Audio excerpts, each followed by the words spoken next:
E vamos de mais bastidores de Brasília, porque o decano do Supremo Tribunal Federal, ministro Gilmar Mendes, afirmou nesta segunda-feira que o Tribunal Superior Eleitoral sofreu um assédio do ex-ministro da Defesa, Paulo Sérgio Nogueira, durante as eleições de 2022. A declaração foi durante o seminário O Papel do STF na Democracia, promovido pelo jornal Estado de São Paulo em parceria com a Universidade Presbiteriana Mackenzie. De acordo com Mendes, todo dia pela manhã, Paulo Sérgio escrevia uma carta ao ministro Fachin e o ministro Fachin respondia à tarde. O clima foi de tensão entre a defesa e o tribunal até o final das eleições. Em ofício enviado pelo Ministério à Corte, Paulo Sérgio afirmou que as Forças Armadas não se sentiam devidamente prestigiadas por atenderem ao convite do TSE. Ao todo, foram 7 recomendações ao TSE. No entanto, foram todas rejeitadas em 9 de maio.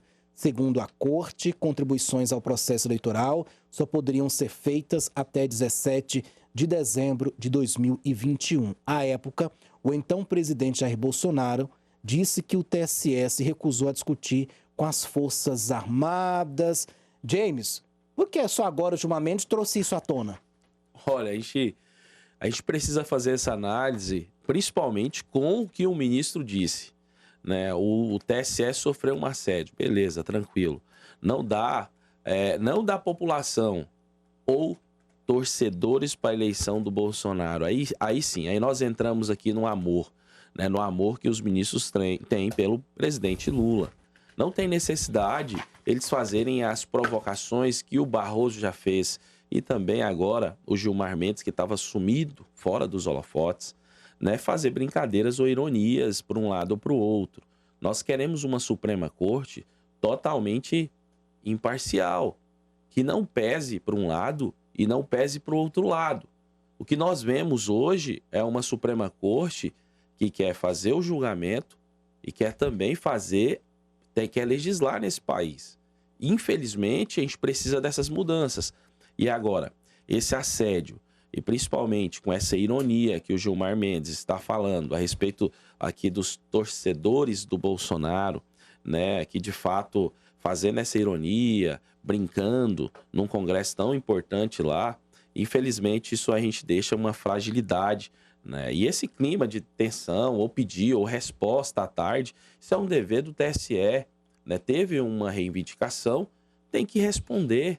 Então, infelizmente, eles estão querendo criar algumas narrativas para tentar, cada dia, né, queimar, de fato, desgastar o nome de Jair Bolsonaro, porque, de fato, era um ministro da época que o Bolsonaro já foi presidente. Então, são coisas que são narrativas que criam para tentar desgastar a imagem do ex-presidente. Infelizmente, nós temos uma Suprema Corte que tem algumas suspeitas nessas decisões que, de fato, a gente não pode dizer que isso aconteceu, que nós não temos provas. Mas as mudanças e essa interferência do STF, do TSE, dentro do Congresso Nacional, isso é muito perigoso para a nossa democracia.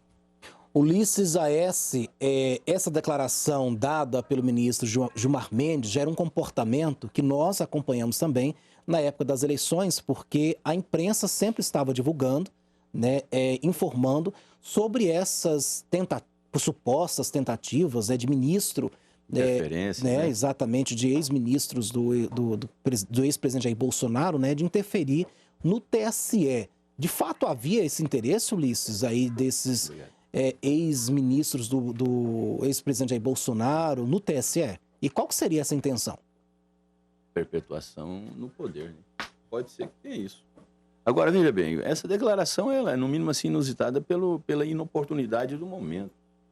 Ou seja, também ele falou durante um encontro informal, ou seja, foi um seminário, né, sobre, por acaso, en passant, ele colocou lá. O seminário discutiu o papel do STF na democracia. Agora, eu não vejo esse motivo para você também ficar discutindo tudo. Pode, por exemplo, o que ele tentou demonstrar é o seguinte, a possível interferência de quem está no poder nas regras do jogo. Pelo que ele deixou claro, foi isso. Não é? Será que houve mesmo tudo? Esse material foi divulgado, parece que foi pelo jornal O Estado de São Paulo. ou então foi promovido, o seminário foi promovido pelo Estado de São Paulo.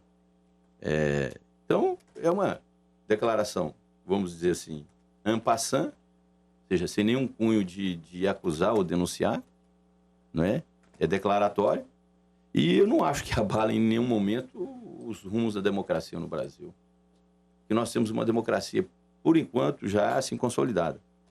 E se você for analisar, depois um dia nós podemos debater o que é democracia, viu, Alex? Porque aí você vai ver o seguinte, nós vivemos uma democracia de fachada. O Brasil não é um país democrático. O Brasil ainda é um país enviesado onde os poderosos mandam e os pobres não, né? Então, infelizmente, nós ainda temos isso, ou seja, nós vivemos uma democracia de capa, porque no interior dela ainda falta muito para a gente chegar até lá.